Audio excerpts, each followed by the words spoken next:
The first $1,000 you accumulate rarely changes your external life, but it often begins to quietly reshape your internal relationship with money.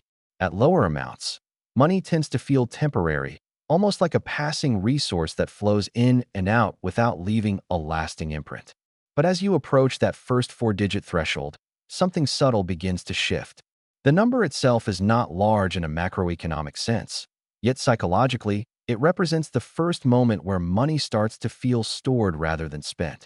This shift is rooted in how the human brain interprets thresholds.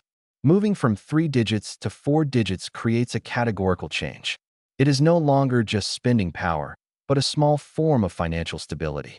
Behavioral economics suggests that people do not respond to money purely based on its absolute value, but on how it is framed. 1,000 becomes a reference point, a mental anchor that redefines what having money feels like. Before this point, decisions are often reactive.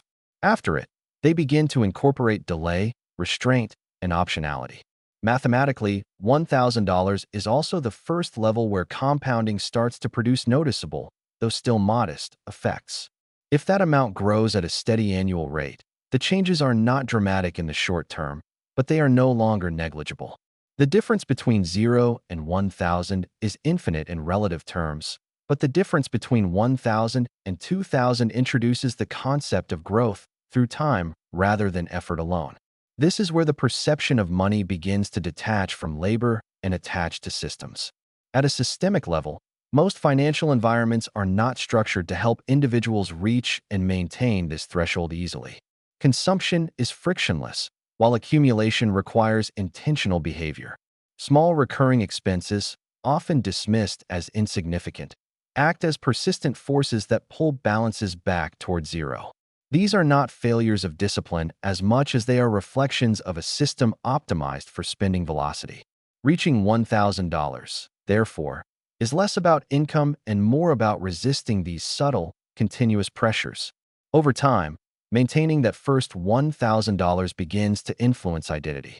The individual no longer sees themselves purely as someone who earns and spends, but as someone who can hold and manage capital, even at a small scale.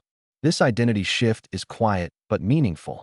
It changes how future financial decisions are evaluated, introducing longer time horizons and a greater sensitivity to trade-offs.